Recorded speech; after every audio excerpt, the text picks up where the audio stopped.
This video is about a systematic attempt to measure air traffic levels and count persistent jet trails or chemtrails using a Raspberry Pi computer-based network.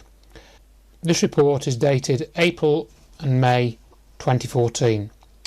This research used a collection of software and hardware to receive and decode ADS-B messages from aircraft, as well as photograph the sky at 1-minute intervals. The software ran on several Raspberry Pi computers stationed at up to 6 different locations in the United Kingdom. The objective was to count the number of aircraft detected at a given location and compare these counts both on an hourly and daily basis when the skies were clear enough to have seen persistent jet trails or chemtrails. Time-stamped, time-lapse videos were generated for images taken between sunrise and sunset each day. These were inspected to count the number of trails observed in each 30-minute period of daylight. Trail counts and aircraft counts were collated into a Microsoft Access database. SQL queries were then developed to allow comparison of aircraft counts during periods when trails were observed and clear periods when no trails were observed.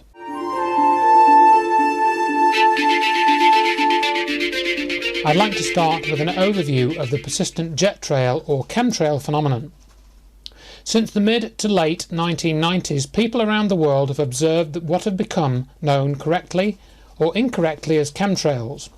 Mainstream science and commentary mostly considers these trails to be a normal result of everyday air traffic movements, i.e. they are purely and simply condensation trails formed as a result of burning kerosene. Others maintain they are part of a secret clandestine spraying program which is suggested to be either for geoengineering in the form of some kind of solar radiation management (SRM), introducing toxins into the atmosphere to affect or control human health, introducing toxins into the atmosphere to affect or control agriculture. I have previously compiled 2 reports about these trails and their possible nature. The reports are posted on my website, which is checktheevidence.com, or you can contact me using the details in these videos if you can't find these reports. These reports were posted in 2007 and 2010.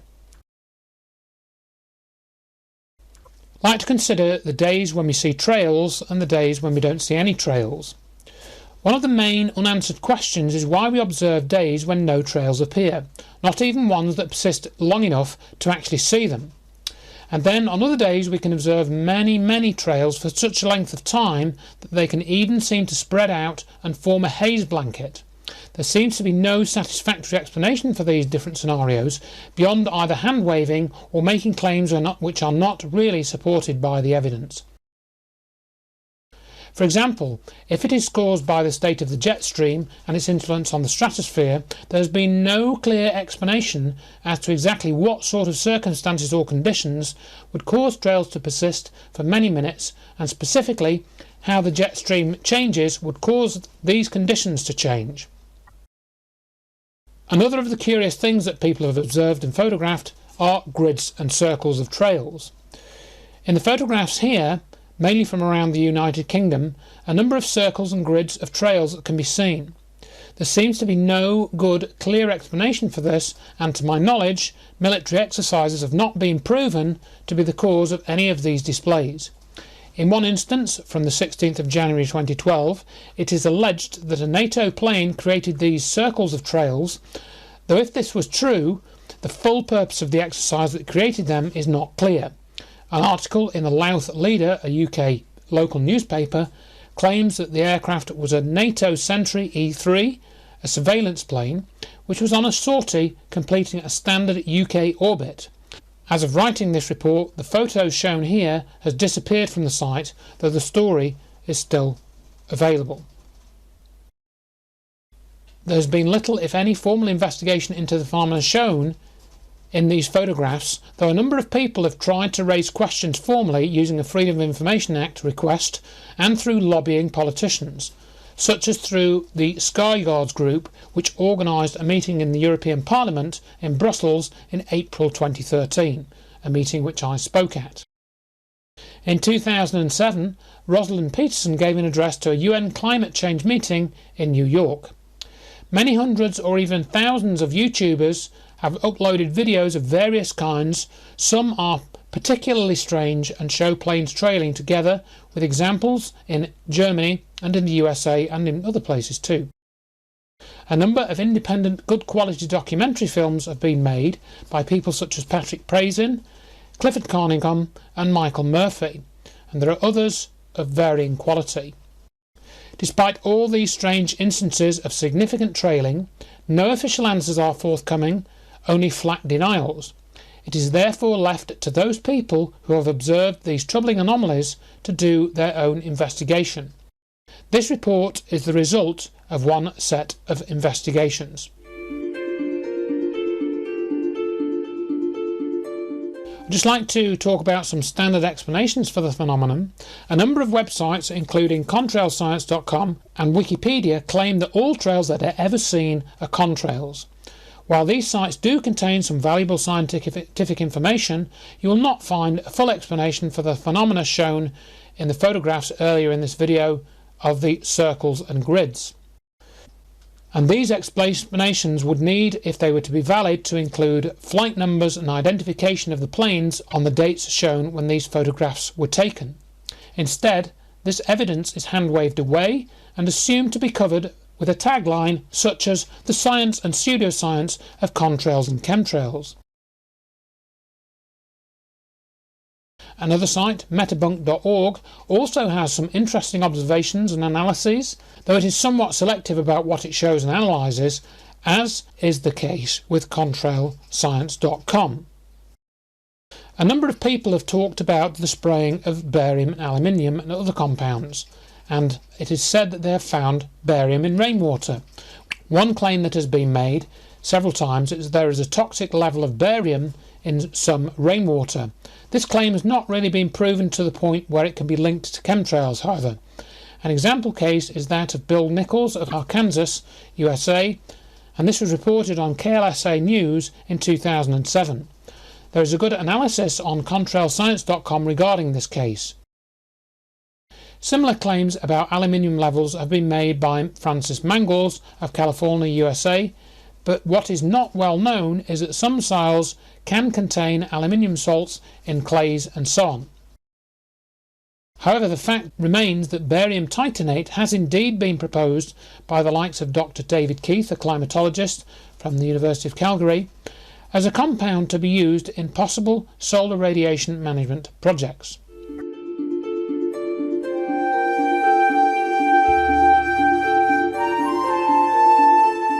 The reason for persistent jet trails or chemtrails appearing has been considered by several people.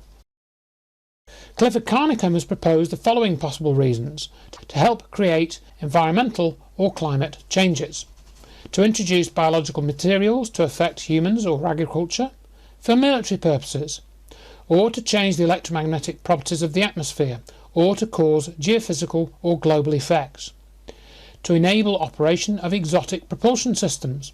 At this point, it is clear the phenomenon is real, but it is not really clear if the trails are being created through the use of fuel additives or whether there are aircraft in operation that have a separate spraying system installed.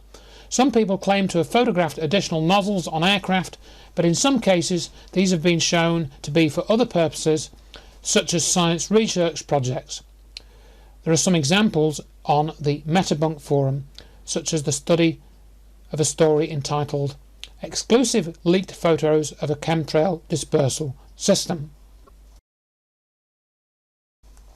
Are these trails appearing as a result of external manipulation of our atmosphere?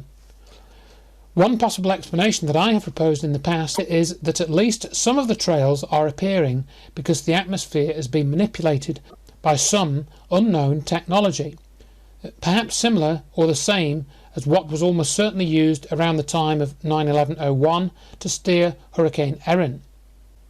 And this research is on Dr. Judy Wood's website.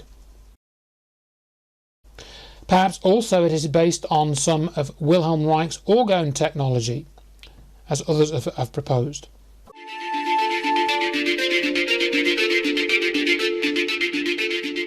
I'd like to talk about the lack of genuine whistleblowers. Unfortunately, no genuine, knowledgeable whistleblowers seem to have come forward with detailed information that can be supported by comprehensive documents, photographs or videos.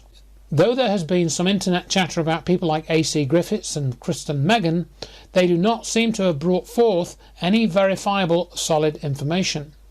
Though they may have made reference to documents such as owning the weather by 2025 and other documents that have been produced by the military, they don't seem to have explained many or even any of the observations that we have made. Chemtrails and jet trails in advertising and TV visuals. There does seem to be an unusual prevalence of jet trails in advertising and in places where you might not expect to see them shown. And one especially curious example of this was seen in a 2005 Virgin Trains commercial.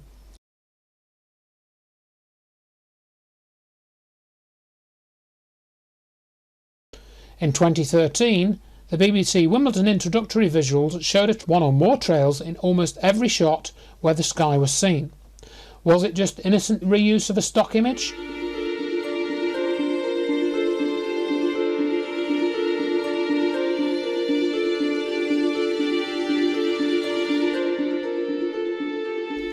This report represents the preliminary results of ongoing attempts to measure levels of air traffic over several locations during times of clear skies and during times when persistent trails or chemtrails appear. It is not meant to be an explanation for chemtrails, and indeed it is not meant to debunk anything or anybody. And it does not appear to prove there is a conspiracy to spray aerosol compounds in the sky, even though that it is possible that this is actually what is happening.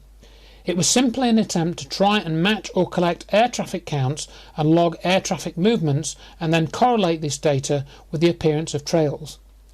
In this regard, at least, it has served a useful purpose. The whole project here or system relies on the fact that many aircraft are now transmitting ADS-B, which is Automatic Dependent Surveillance-Broadcast, messages when in flight. These messages contain the following information: a code number identifying the aircraft, sometimes called the ICAO or the registration number, a flight number, the altitude, the position, the speed and the heading. The tracker simply receives and decodes these messages, then software can be used to process the messages in any way desired. For example, you can count the number of aircraft which are detected in a given period with a certain range and above a certain altitude or between certain altitudes. Not all aircraft broadcast all the information. It seems that only an average of about 40% of aircraft detected broadcast their position, for example. So I'd now like to talk about detecting aircraft flying over your location and some of the earlier equipment and systems. This project essentially started in 2006 when I found out that it was possible to detect aircraft flying over a particular location, for example your own house. At that time I became aware of a piece of equipment called the SBS-1, which would decode ADS-B messages that it could receive from aircraft. It was then an obvious question to see if it could be used in some way to identify and or track aircraft that appeared to be leaving persistent trails or chemtrails.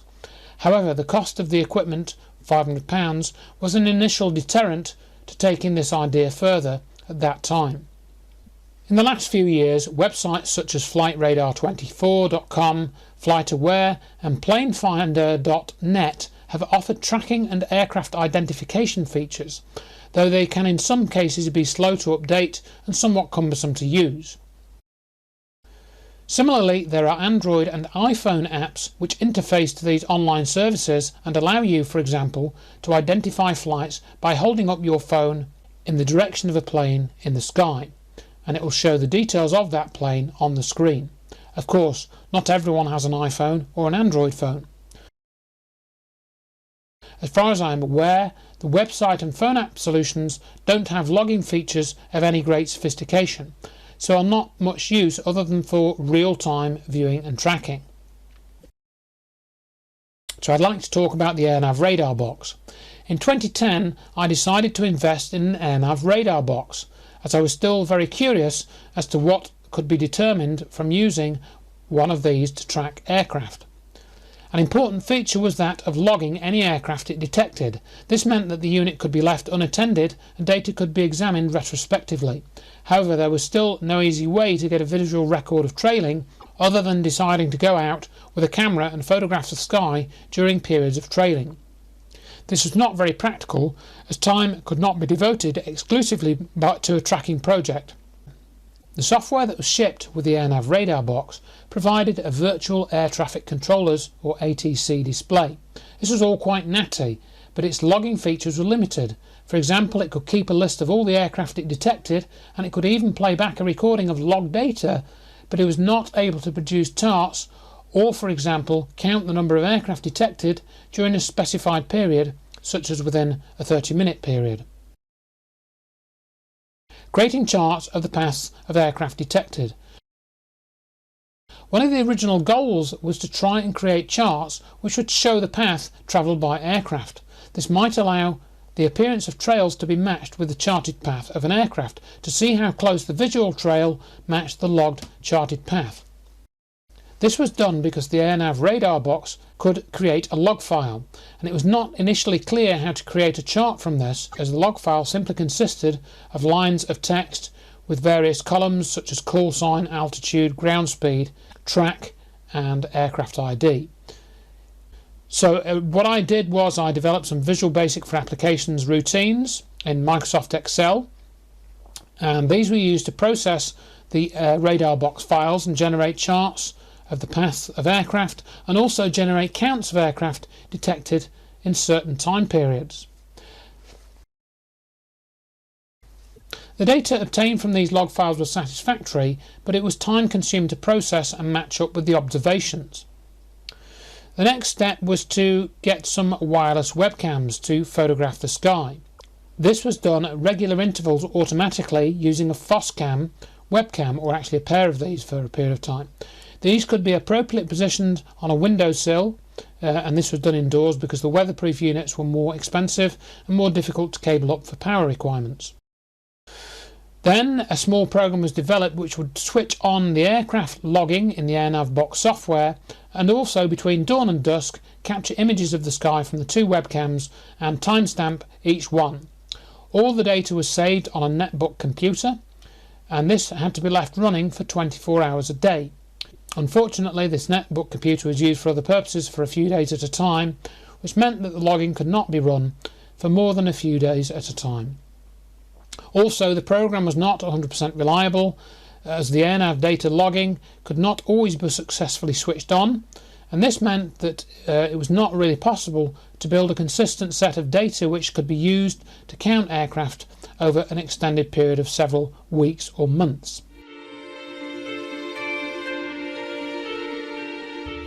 The Raspberry Pi is a small credit card sized, fairly powerful computer which runs on a version of an operating system called Debian Linux, and it was released in 2012. I got one of these not long after the release, and I'd set it up as a low powered file server. It is a credit to the way that open source software systems work that allows developers to plug together software and hardware components and build both hobbyist and professional projects to a high level of sophistication in a relatively short period of time.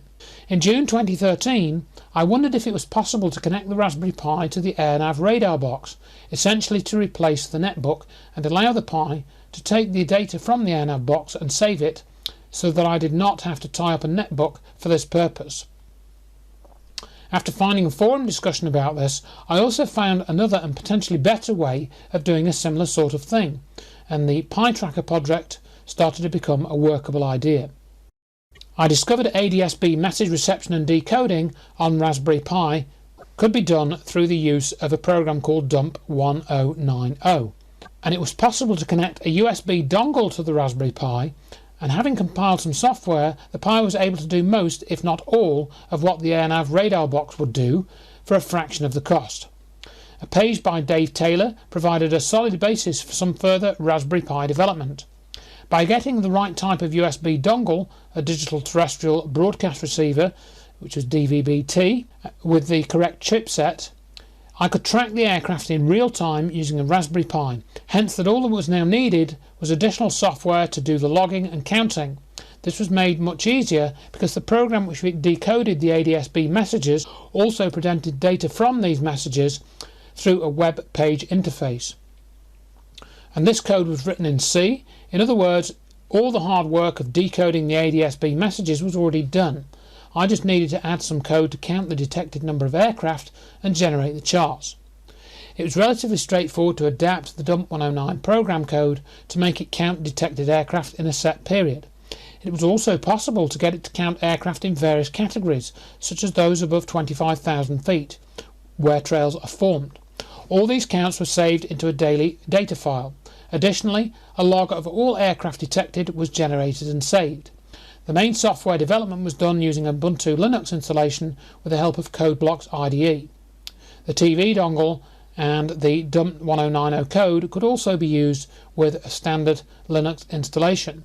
The C code was simply copied onto the Raspberry Pi and compiled so that it would run directly on the Raspberry Pi.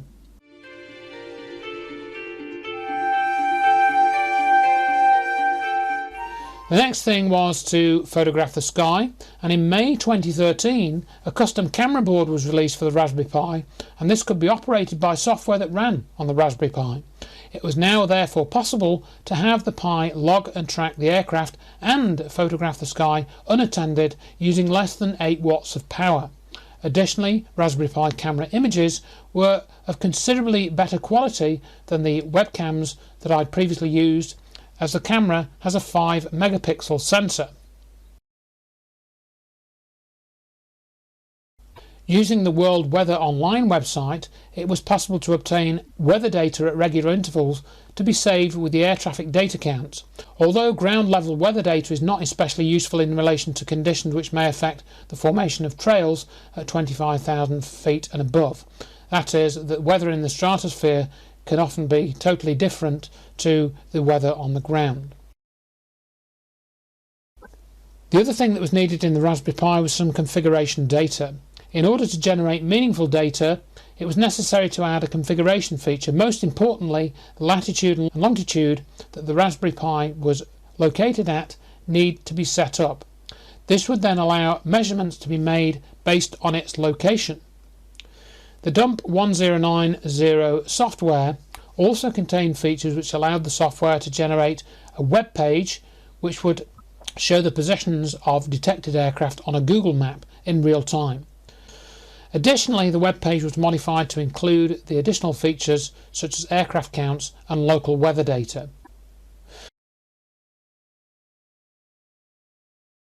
In order to get a better sample of data, it was decided early on that several Pi trackers would be needed, and so several volunteers from around the country were asked to host them. I am grateful to the 5 volunteers who agreed to host trackers and help me set them up. Without their help, this project would not have been able to gather nearly as much data as it has. This meant that a method had to be developed for transferring the data captured by these trackers to a central location, which was actually my own Raspberry Pi, which was also used as a file server and a tracker. Hence, existing scripts were modified and a server was configured to accept and store the uploaded time-lapse video and aircraft data. Additionally, working with volunteers, the trackers were, when possible, set up to be remotely configurable. This meant that if certain problems developed in their operation or software needed to be modified or updated, this was possible, and it was even necessary on more than one occasion. The system uses an unmodified Raspberry Pi with an SD memory card like those used in digital cameras and similar devices. The memory card holds both the Raspberry Pi Linux operating system, called Raspbian OS, and it is used to store the data acquired from the aircraft as well as photos taken by the Raspberry Pi camera. Trackers were placed, when possible, on an upstairs windowsill which had a clear view of the sky. Once configured with a postcode, latitude and longitude, and station name, they were left running for 24 hours per day, 7 days per week. The tracker software included features to calculate local sunrise and sunset times, and would the tracker would only capture sky images and create plane charts during local daytime. Now, the Linux scripts and commands were created to zip up each day's data files and upload them to the server between midnight and 6 AM. After realising that the sky needed to be photographed approximately once every minute, it was also realised that several hundred photographs per day would be generated, and these would need to be reviewed to check for trails. Clicking through hundreds of photos per day would have been a slow process, so it was soon determined that the Raspberry Pi was capable of automatically generating time-lapse videos in MP4 format. This was done using another package that could be installed on the Raspberry Pi called libavtools. Time-lapse videos were generated and uploaded to the server every night. Charting parameters could be set so that planes within a certain range were drawn on the charts, and these were created every 30 minutes by default. Only planes above a certain altitude were logged on the chart, and these charts were saved in PNG format to the Raspberry Pi SD card. In order to generate some statistics from all the data files collected, a method was needed to collate all of the data. Originally, some tests were made just using collections of daily spreadsheets that had been generated by the trackers. However, this method was too cumbersome, and it was more difficult to, for example, average out sets of figures over weeks or months. Hence, after data had been successfully collected for several months, a Microsoft Access database was developed, and data from the CSV files from the trackers was manually imported into the database. As time-lapse videos were reviewed, another problem became apparent that in the UK, where all the trackers were situated initially, days where the sky was completely free of cloud for more than a few hours are rare.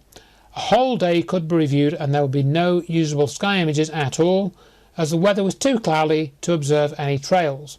A method had to be devised therefore to measure how clear or how blue the sky was, which allowed a determination of how usable the image was. A software package called ImageMagick, which was used to add timestamp text to images and make a composite image with a plane chart and weather icon, was therefore used to analyse each sky image immediately after it was captured and to determine the blueness of that image. This was calculated as a number which ranged from about -85 to +250. Following some tests, it was demonstrated that in most cases the images that had blueness values of greater than about 50 could be used to look for trails. Over time, the Microsoft Access database was added to, and the next thing to do was to count the trails. Once the data was imported into the database, a query could be run to determine if there were any periods in each day when the sky was clear enough, based on the sky blueness factor, to look for trails. A Microsoft Access form was developed which allowed trail counts to be entered for the times that the sky was clear enough to see them, i.e. the query would filter out any days where there were no periods clear enough to see trails. This saved some time in reviewing the time-lapse video. The time-lapse video was reviewed in VLC Player, which has the ability to step through the video one frame at a time, and to do this you press the E key. This allowed closer examination of some video frames for some sections of each video. Now, I'd just like to talk a little bit about the data considerations that were made whilst I was putting this together. Even when the original AirNav radar box was being used, it was discovered that only a certain proportion of the aircraft seemed to be broadcasting their location data, and nearly all would broadcast their altitude and call sign. There was also an attempt to identify military flights, but this information came from the database which had originally come from the AirNav radar box, and none of these would broadcast their location, but it was at least possible to try and count them. The tracker software was designed to allow aircraft in certain altitude bands to be counted, and these counts were stored separately, and also the total counts of aircraft detected above the base altitude were stored. It was assumed that aircraft at or above 25,000 feet had the potential to form trails, and aircraft below this altitude should not form trails. Depending on where the tracker was sighted, it could detect aircraft over 100 miles away.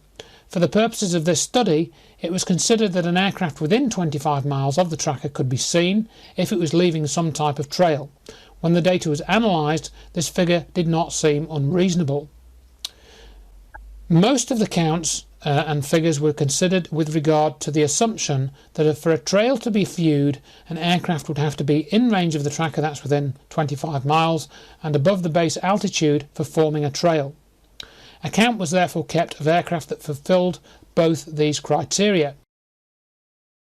Taking into account the factors and assumptions in this section as a whole, the main objective was therefore to try and establish if the following average counts differed during periods of trailing and no trailing observed.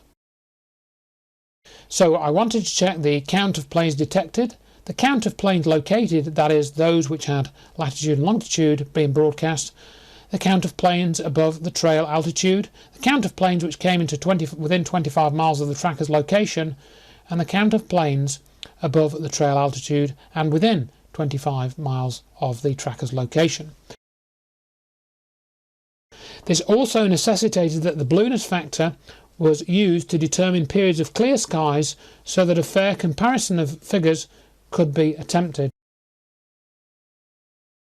The Raspberry Pi camera has a 49-degree horizontal field of view and a 37-degree vertical field of view. This means that it can only capture about 1/8 of the horizontal field of view and about 1/5 of the vertical field of view. This therefore means that trails may have appeared on some days but not been picked up on any time-lapse videos. Conversely, it means that it is possible that on days when light trailing was seen, there may have been many more trails than indicated in the counts entered into the database. Now, it's generally assumed that the air traffic over the locations where the trackers were sighted followed a weekly cycle, and it was mainly civilian in nature. That is, the volume of air traffic on every Monday would be roughly the same, and the volume of air traffic on every Tuesday would be roughly the same. I'd also like to consider the counts of detected aircraft and those coming into range of the tracker. The trackers were kept in the same physical location during the time they were running. It was very important because if they were moved, say from an upstairs room to a downstairs room, an immediate effect on the ability of the trackers to detect aircraft could be observed. Also, with repeated observation, it could be seen that a tracker may detect an aircraft at a greater range in one direction, e.g. looking towards the southwest. This was likely to be the result of a clear line of sight view to the horizon in this direction. The signal from the aircraft is impeded by buildings, trees, etc. in between the tracker and the aircraft itself. However, this should be less of an issue for aircraft that came into range where trails were to be observed, because the signal would be stronger when the aircraft was nearer to the tracker.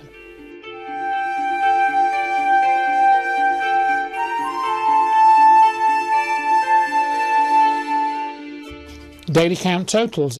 It was necessary to develop an easy method to sum all the required counts from all the half-hourly periods from which the tracker had logged counts.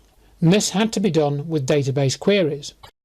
So when all the data was imported from the tracker, it ended up in one database table, part of which is shown here. And this allowed the data to be filtered, processed and averaged in a variety of ways using queries. Now, I'll freely admit that the way the results have been generated may not be the most appropriate or accurate. It is possible that using methods involving variance, standard deviations and other statistical analysis methods may have been more usual and more accurate. As it was, the general approach was simply to try and produce average figures for counts over a period of weeks and then compare these averages on days of trailing and no trailing. And anyone who's interested in generating their own results based on a different set of methods is welcome to contact me for a copy of the database or for something that can be exported into Microsoft Excel or something similar. Now, if you wish to read more about the development of the database, you can read the report on my website. I'd like to talk about the percentage located calculation. If it is true, as some people claimed, that chemtrails were the result of a clandestine spraying by the military or some other group, it was considered that the figure of the number of percentage of located aircraft might give some indication of this. The logic behind this consideration is that if clandestine flights would be less likely to broadcast their position in the ADS-B messages. So during hours or days of trailing, the proportion of aircraft that were not broadcasting their position should increase. If clandestine planes are operating, broadcasting only their altitude or their ID, then the percentage located figures may decrease. But as can be seen if all the data is studied, the percentage located figure varied between about 30% and 50%, depending largely, it seemed, on the total number of aircraft detected rather than anything else. However, there could be a number of reasons for the variability in this figure. You'll see here that this is the amount of data which was collected from the trackers as of making this video, and data is still being collected too. So on my own tracker we had 228 days where I've collected data for this report. In Leeds I had 102 days, in Warrington 162 days, in near Bristol, near Cirencester 106 days, in Newcastle area 89 days, and in Isle of Wight area 45 days. Now we needed to generate queries which would calculate average daylight hourly counts for days when trails were seen and days when no trails were seen, and this was done using this blueness factor in each record for the periods of where the trailing was greater than 0. So then we had another query which would subtract the results of these two queries. In other words, it would subtract the averages on days of trails from the averages of days on no trails, and this would give us an average number of detected planes per hour, for example, a difference in those two counts for the days of trailing and no trailing.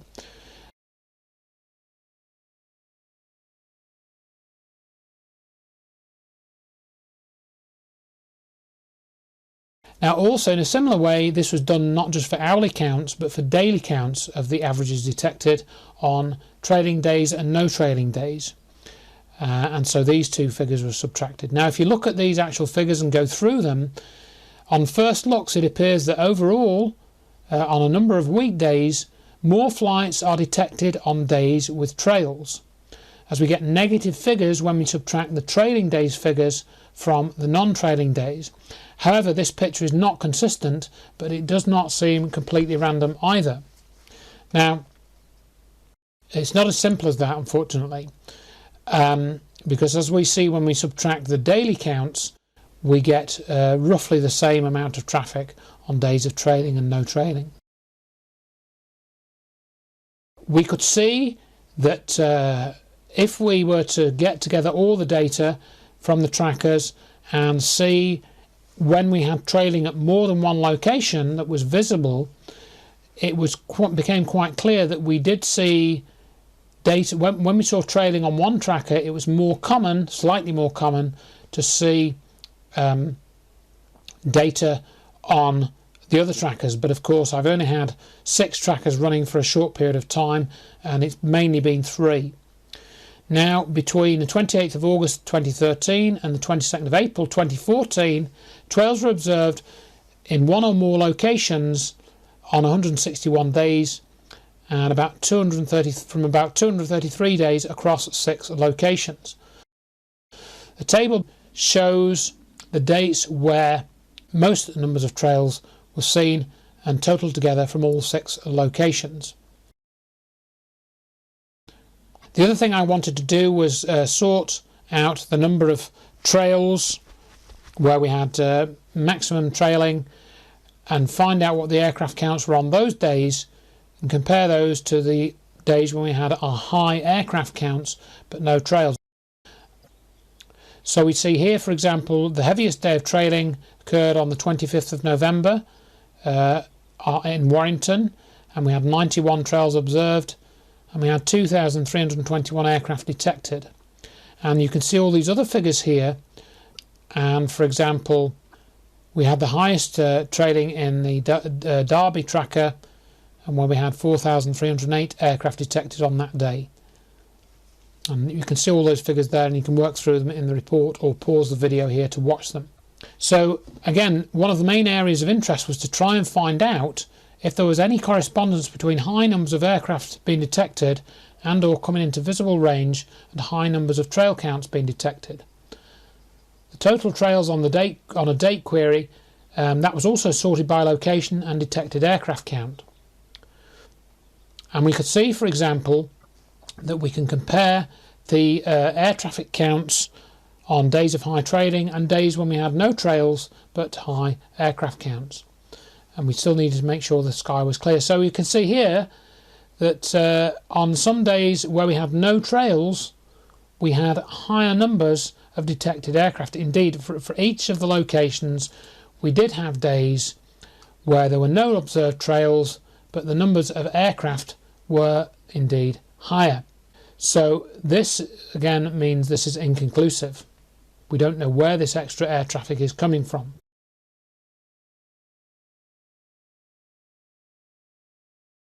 Another goal of this project was to try and identify from time-lapse video and the charts which were generated which flights were creating trails.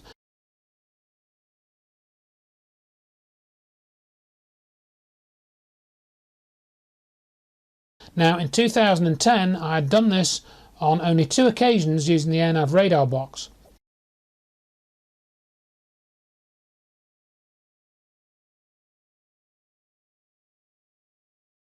In practice it was quite difficult to identify which flights were creating trails.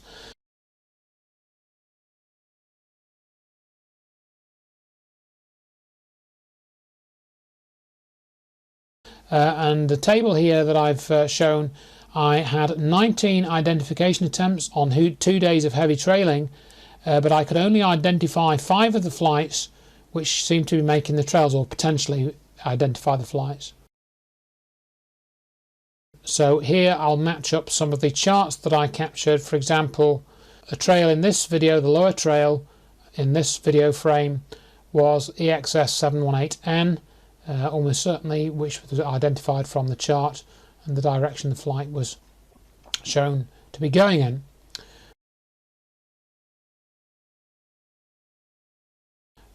And this particular chart from the Warrington tracker was probably BAW3304 due to the curved direction that it was going in.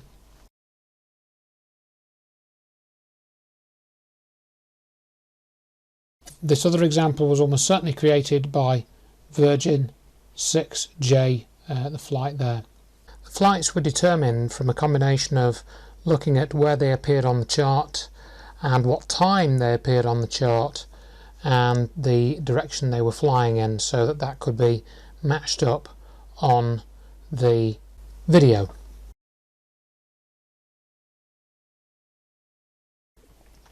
Now I'd like to stop and consider the potential for these grids to form. For example, from the WA6 tracker, it is relatively easy to see the potential for grids to form from the paths of aircraft that are shown. However, this needs to be studied carefully, because if you look at the charts and compare these to the time-lapse video, we can actually see 2 grids form at approximately 7:53 AM and 14:36. Also, we can see planes travelling somewhere near a north-south direction at approximately the following times: 7:39, 7:43, 7:48, 7:57, 9:35, 10:20, which didn't leave a trail, 10:30, which didn't leave a trail, a persistent trail, and 11:09, which didn't leave a persistent trail. 11:34, 11:45, 11:59, 12:18, 14:12, 14:23, 14:36. Therefore, about 15 planes in all were travelling in a roughly north to south or similar direction. These flights seem to be travelling directly over the house, appearing fairly centrally in the video frame. Thus, it should have been easy to see these flights plotted on the charts generated for the appropriate 30-minute period. Studying the 19 charts generated on the 25th of November 2013, only 2 possible flights seemed to be travelling in the correct direction. And you would see that this flight had to be travelling through the central circle near the red cross, because that was essentially the field of view of the camera.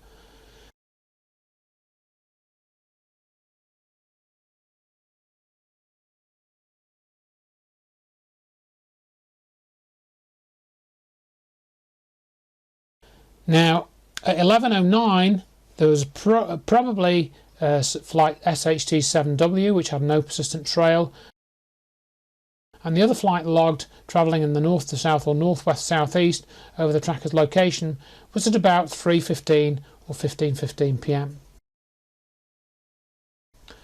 So we don't seem to be able to detect flights travelling in a north-south direction. Now, the other thing that came out of reviewing the time-lapse videos was some weather anomalies. For example, we have some video here from the Leeds tracker, which had the longest view to the horizon, and there's some quite strange cloud movements and formations which were seen. We've had, for example, here we have this thick cloud covering for most of the visible sky area with clear weather in the distance. But as you'll see, as the video progresses, this weather front suddenly comes forward at exactly noon and the weather clears to leave this cloud bank. And you see on the top level cloud, it seems to stay stationary for about an hour, and also the lower level cloud seems to stay stationary with only a slight movement to the east, whilst other weather seems to be in motion. So we have some stationary weather pattern in one area and moving weather pattern, which is what you'd expect in another.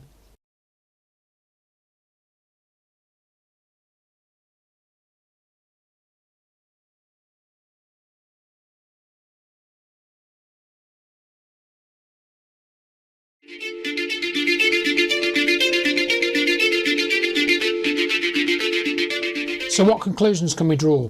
From all the data gathered so far, it seems there is no large difference in ADS-B detectable aircraft on days of high trailing than there are on days of no trailing. The data here does not establish a clear link between levels of aircraft and levels of trailing. Looking at some figures in isolation, it could be argued that there is a lower amount of aircraft on days of trailing. The result, therefore, would tend to disprove a general statement that trailing is seen because of increased air traffic levels. If that is the case, then it is air traffic which is not detectable in the same way as regular air traffic. It was sometimes quite difficult to identify which flights left trails, perhaps because only a maximum of about 50% of the flights could have their latitude and longitude decoded. Without this information, it was impossible to know if the flight was precisely overhead or whether it was 100 miles away. The percentage located figure showed no appreciable variation between days of trailing and no trailing. The study from 25th of November of the WA6 tracker shows that it was not possible using ADS-B data to identify all of the flights which made the grids. Though looking at some of the charts, the potential for grids to form can be seen. These were not seen in the right place and not enough flights were detected to prove from this data that civilian air traffic is responsible for forming these grids. So the grids remain a mystery. Study of data from the DD-72 tracker also seemed to show that flights that were travelling in a north-south direction were rarely seen on charts, and if they were, it was over the far west of Derby, about 20 miles from where the tracker was sighted. Further attempts at identifying trailing flights could be undertaken even with the existing data. Days of trails or no trails. Now, no obvious reason could be observed why trails were seen on some days and not others. Again, taking the November 2013 time-lapse video, it can easily be seen that there are persistent and non-persistent trails appearing in the same periods of time and the same part of the sky. So this too remains unexplained.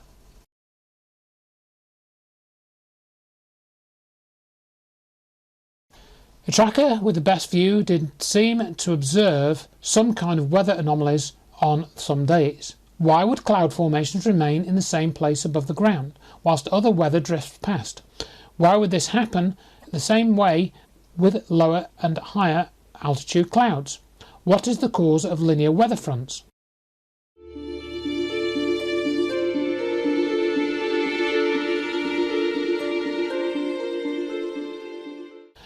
Further research. Now this could be done on the existing data from this project or by modifying the configuration or setup which has already been used and developed. Now ideas could include more study of the charts and time-lapse videos to try and match up flights and trails, especially when grids or similar patterns are seen. Additional Raspberry Pi cameras or IP-based cameras could be added for greater sky coverage, or a wider angle lens could be fitted to one of the cameras perhaps. Additional trackers could be located in other countries and tests repeated to see if the same sort of statistics are determined. Relocation of the antenna or aerial to place it with a clearer signal could be done to see if this improves the percentage of aircraft located. The trail logging and time-lapse video could be coordinated more with photography using high-powered zoom cameras such as the Canon SX50 or the Panasonic FZ72 or newer models. Another possible area that could be looked at is the use of satellite photographs for days of trailing and no trailing. So that concludes this video, and if you do want any more information about the tracker or any of the data or any of the thing that's been mentioned in this video, please contact me using the links below. Thank you very much for watching and listening.